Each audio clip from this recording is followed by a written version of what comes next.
Il était minuit 5 pour tout le monde, y compris pour lui-même, car il avait oublié son vrai prénom, qui était Antonin.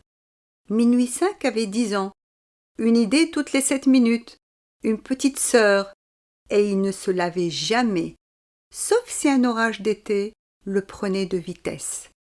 Or c'était l'hiver, un de ces méchants hivers roublards, qui gèlent la goutte qui vous prend au nez. Minuit 5, c'était à cause des 12 petits points tatoués, quand il était encore bébé, en forme de cadran sur son avant-bras. Le tatoueur avait dérapé sur la chair potelée, y gravant pour toujours 2 aiguilles qui pointaient sur cette drôle d'heure, minuit et 5 minutes. Pour admirer l'ouvrage, il fallait cracher dessus au moins 8 fois et gratter la crasse avec l'ongle. On vous l'a dit, il ne se lavait pas.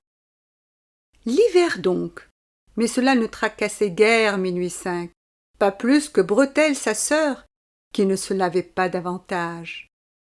Pour le moment, une seule chose les préoccupait, mettre la main sur le collier de la princesse Daniela Danilova pour empocher la récompense.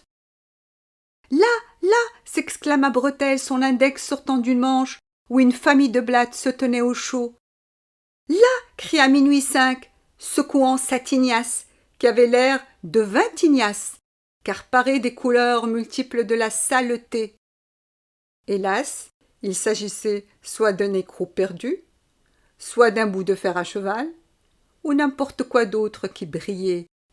Parfois rien du tout, un éclat sur la neige, mais jamais le bijou de la princesse. Et ils cherchaient, noirs, maigres, pliés en angles aigus sur leurs jambes de criquet, au ras des pavés couverts de neige. Ils cherchaient. C'était pourtant là qu'elle l'a perdu. Oui, c'était là, entre le Théâtre National et la maison de Faust. 13 ou 16 ou 20, selon les rumeurs et l'heure, rangs de perles de rubis de Venise et diamants d'Afrique. Depuis la veille, Prague, de haut en bas, n'avait plus que ce collier à la bouche. Ça faisait oublier qu'on grelottait et qu'on avait faim. Une boule de neige explosa soudain sur l'oreille de minuit 5. Il pivota avec colère. « Gros chêne !» rugit-il. Une autre volée de neige l'étouffa. Signé Gustave, Séraphin, Putsch et Gros chêne, une bande de garçons qui écumaient les ruelles tordues de la vieille ville. « Bretelle pas belle !» ricana Séraphin. Bretelle riposta avec précision. Minuit 5 aussi. À eux deux, ils faillirent mettre la bande en fuite. Mais au bout de 3 minutes, une espèce de bête hurlante, qui se révéla être Putsch, fonça pour empoigner Bretelle par la taille et la renversa dans la neige.